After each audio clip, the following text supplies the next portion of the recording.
वट सावित्री व्रत कथा। सबसे पहले आप सभी को वट सावित्री व्रत की हार्दिक शुभकामनाएं। जो भी सुहागिन महिलाएं इस दिन व्रत रखती हैं उन सभी लोगों का सौभाग्य अखंड रहे और उनकी सभी मनोकामनाएं पूर्ण हों। तो दोस्तों आज हम सुनेंगे वट सावित्री व्रत की संपूर्ण कथा, जिसके सुनने से सौभाग्य हमेशा बना रहता है।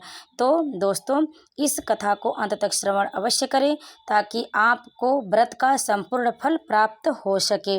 उससे पहले अगर आप हमारे चैनल भक्ति स्टोरीज पर पहली बार आए हो तो हमारे चैनल को सब्सक्राइब कर लें, क्योंकि हमारे चैनल पर व्रत कथा पूजा पाठ से जुड़ी हुई वीडियो मिलती रहती हैं। और वीडियो को लाइक करें, शेयर करें, नोटिफिकेशन अवश्य दबा लें ताकि जो भी हम वीडियो अपलोड करें तो सर्वप्रथम आपके पास जरूर पहुँचे। तो दोस्तों इस वट सावित्री व्रत की कथा को अंत तक अवश्य सुने। भद्र देश के एक राजा थे जिनका नाम अश्वपति था। भद्र देश के राजा अश्वपति की कोई संतान नहीं थी। उन्होंने संतान की प्राप्ति के लिए मंत्रों उच्चारण के साथ प्रतिदिन 1,00,000 आहुतियां दी। 18 वर्षों तक यह क्रम जारी रहा।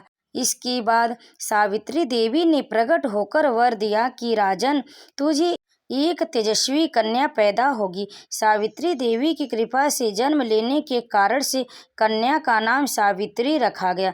कन्या बड़ी होकर बेहद रूपवान हुई। योग्य वर न मिलने की वजह से सावित्री के पिता दुखी थे। उन्होंने कन्या को स्वयंवर तलाशने भेजा। सावित्री तपोवन में भटकने लगी। वहाँ साल्व देश के राजा धूम्रसेन रहते थे। क्योंकि उनका राज्य किसी ने छीन लिया था, उनके पुत्र सत्यवान को देखकर सावित्री ने पति के रूप में उनका वरण किया।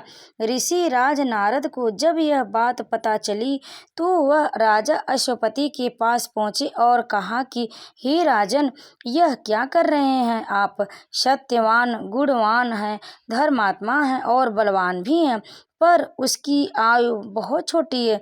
वह अल्पायु हैं। 1 वर्ष के बाद ही उनकी मृत्यु हो जाएगी। ऋषि राज नारद की बात सुनकर राजा अश्वपति घोर चिंता में डूब गए। सावित्री ने उनसे कारण पूछा तो राजा ने कहा, पुत्री, तुमने जिस राजकुमार को अपने वर के रूप में चुना है वह अल्पायु है। तुम्हें किसी और को अपना जीवन साथी बनाना चाहिए। इस पर सावित्री ने कहा कि पिताजी, आर्य कन्याएं अपने पति का एक बार ही वरण करती हैं, राजा एक बार ही आज्ञा देता है और पंडित एक बार ही प्रतिज्ञा करते हैं और कन्यादान भी एक ही बार किया जाता है। सावित्री हट करने लगी और बोली, मैं सत्यवान से ही विवाह करूंगी।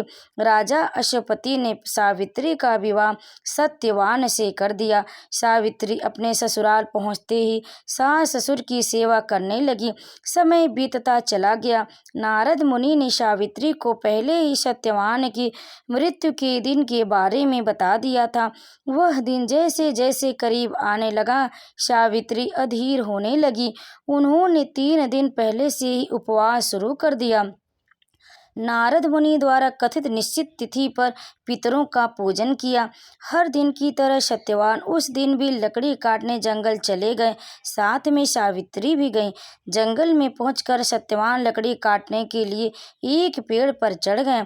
तभी उसके सिर में तेज दर्द होने लगा। दर्द से व्याकुल सत्यवान पेड़ से नीचे उतर गए। सावित्री अपना भविष्य समझ गई। सत्यवान के सिर को गोद में रखकर सावित्री सत्यवान का सिर हिलाने लगी। तभी वहां यमराज आते दिखे।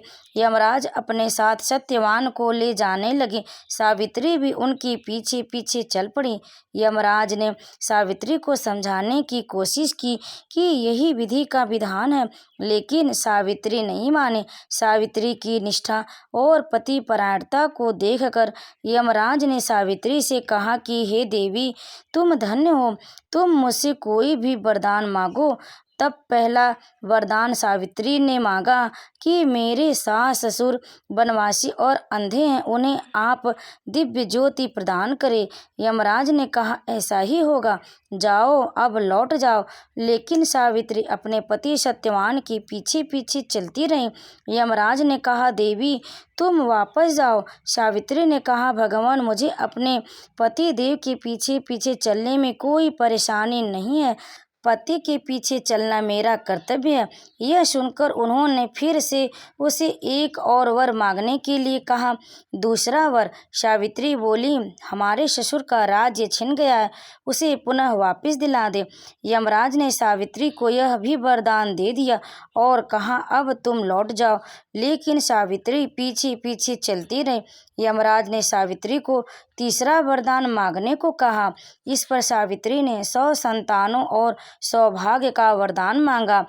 इस वरदान को भी यमराज ने इसका वरदान भी सावित्री को दे दिया।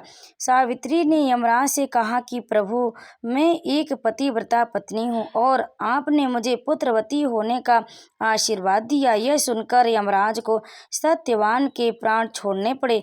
यमराज अंतर्ध्यान हो गए और सावित्री उसी वट वृक्ष के पास आ गईं जहाँ उनके पति का मृत शरीर पड़ा था।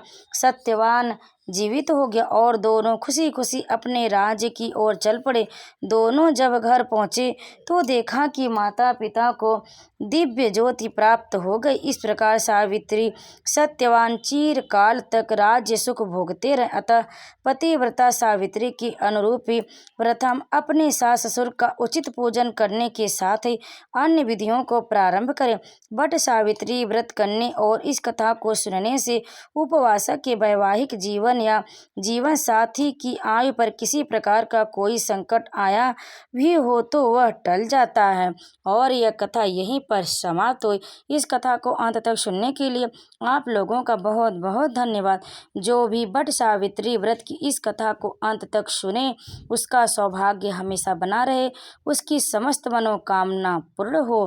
तो प्रेम से बोले सावित्री देवी की जय। वीडियो में अंत तक बने रहने के लिए आप लोगों का बहुत बहुत धन्यवाद। अगर आपको हमारी यह कथा पसंद आई हो तो वीडियो को लाइक करें, शेयर करें और कमेंट में ज़रूर बताएं कि आप में से कौन कौन आज व्रत है। तो दोस्तों, अगर आप हमारे चैनल पर पहली बार आए हो तो चैनल को भी सब्सक्राइब जरूर कर लें। तो आप सभी को बट सावित्री पूजा की हार्दिक शुभकामनाएं।